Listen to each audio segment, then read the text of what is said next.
In August 2024, as part of Dundee Dental School's summer internship programme, we undertook an internship looking at the carbon footprint of the orthodontic department within the dental hospital.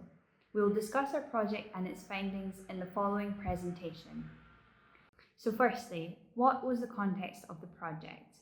With healthcare making undeniable contributions to world emissions, sustainable healthcare is of ever-increasing importance.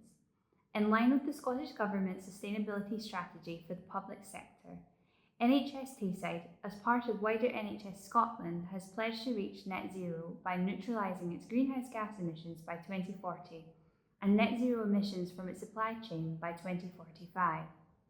Consequently, Dundee Dental Hospital and Research School has a role in becoming more conscious of its emissions and instigating changes where possible. To facilitate this, it is important that we first understand its emissions at baseline and what contributes most significantly to its carbon footprint.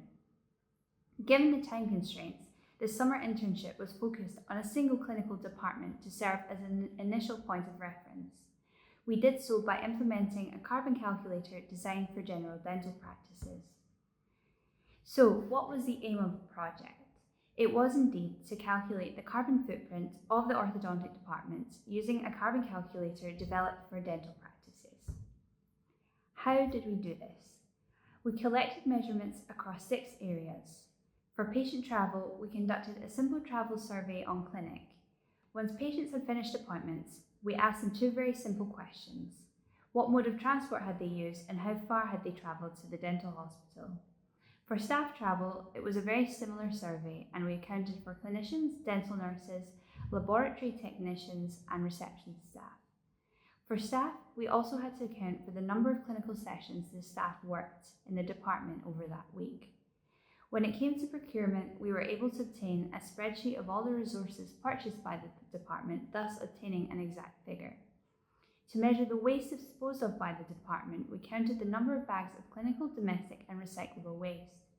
Lastly, when it came to both energy and water usage, things were somewhat trickier than we had anticipated. We were only considering one department within the dental hospital. However, the only figures which we could obtain were those for the entire dental hospital and school.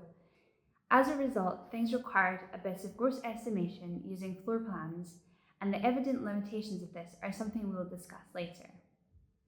When it came to the calculator, we made some slight adjustments to enable us to better capture the specifics of staff travel. The original calculator did not delineate between modes of transport for staff. We did consult the author on this, but there was no real justification for why this had been the case. Looking at the results we obtained from the calculator, the overall carbon footprint of the department came out at 229,678.7 kilograms of carbon. Based on the 9,593 patients attending the orthodontic department last year, this gives a figure of 23.9 kilograms of carbon per patient. We can see that patient travel was the biggest contributor to this carbon footprint, followed by staff travel. The contributions of each of the factors measured to the overall carbon footprint can be visualised within the pie chart on this slide. So what can we conclude from this? Well, our figure for the average carbon footprint per patient falls within parameters for the carbon footprint of average medical procedures. However, since literature on this is based on surgical procedures, it's difficult to determine how the orthodontic department compares to similar dental practices. Achieving net zero without carbon offsetting is the aim for Dundee Dental Hospital and NHS Tayside.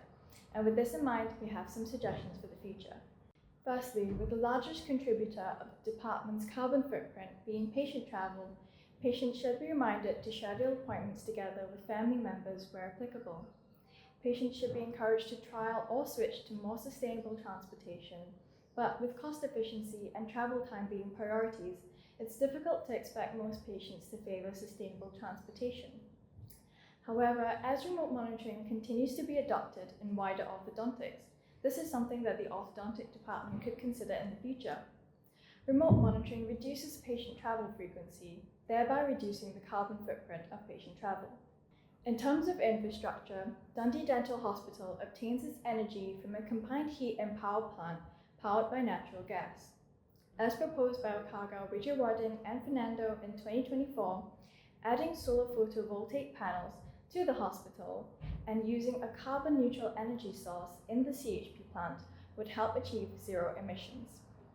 Adding energy meters in the hospital, implementing energy monitoring systems for regularly used equipment, and re-evaluating any equipment running continuously would all drive conscious reductions in energy consumption.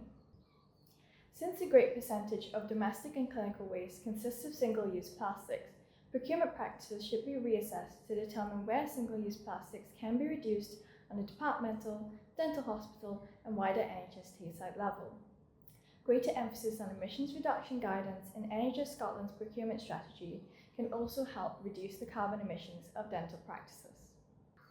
More focus on preventative dentistry can also improve the carbon footprint of dental practices in addition to patient outcomes. And lastly, working with organisations like the Centre for Sustainable Healthcare and auditing emissions-producing practices using programs like Green Impact Dentistry can all help achieve net zero by 2045. Reassessing the orthodontic department's carbon footprint after implementing more sustainable practices would then determine if improvements are appropriate for implementation throughout the hospital. So from evaluating our project, one limitation lies in the carbon calculator used being designed for general dental practices. With much variability within the dental hospital, obtaining measurements over a normal week means that we may not have captured a true representation of the department despite annualizing the data. Secondly, the energy and water usage was only available for the whole dental hospital. However, our project focused on one department.